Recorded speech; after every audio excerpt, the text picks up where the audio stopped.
আজ 14ই আগস্ট বৃহস্পতিবার আমরা আবারও চলে আসছি ফালাকাটা স্টেশনে। আগরতলার উদ্দেশ্যে র্যাক লোড হচ্ছে। দেখুন, আমরা এখন একটু কথা বলবো নির্মলবাবুর সঙ্গে। নমস্কার। নির্মলবাবু, ফালাকাটা স্টেশন থেকে আপনারা দু একদিন পর পর র্যাক লোড দিচ্ছেন, এটা কত বগির করে র্যাক দিচ্ছেন? এটা আমাদের র্যাকটা হচ্ছে 16 বগি করেও। পার বগিতে কত প্যাকেট করে দিচ্ছেন? আমাদের পার বগি 480 প্যাকেট করে লোড হয়। তাতে কত টন হচ্ছে? এতে তোমার হচ্ছে 24 টন। 24 টন। আপনারা ট্রাকে আলু না পাঠায় র্যাক লোড দিচ্ছেন, তাতে আপনাদের কি লাভ হচ্ছে? হ্যাঁ, অবশ্যই লাভ হচ্ছে, কারণ আমাদের ট্রাকে যদি মাল পাঠায় তাহলে তাতে ভাড়াটা বেশি হয়, আর এই র্যাকে মাল পাঠাইলে ভাড়াটাও কম, তার মধ্যে হচ্ছে র্যাকটা ট্রাকের থেকে অনেক আগে পৌঁছায় যায়। আচ্ছা আচ্ছা, এতে অনেক সুবিধা। তো আজকে আলুর বাজার কি গেল?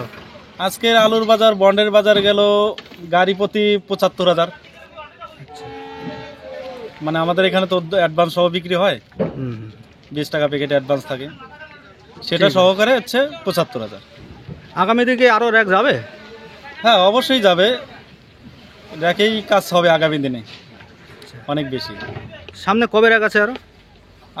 আগামী দিনে মোটামুটি 16 তারিখে আর একটা দেওয়া আছে, ইন্ডিয়ান জমা দেওয়া আছে, 16 তারিখে হওয়ার সম্ভাবনা আছে। ঠিক আছে, ধন্যবাদ। তারপর একটা স্টেশন থেকে বলবে।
সব লাগে মোট টাকাটা বেশি করি।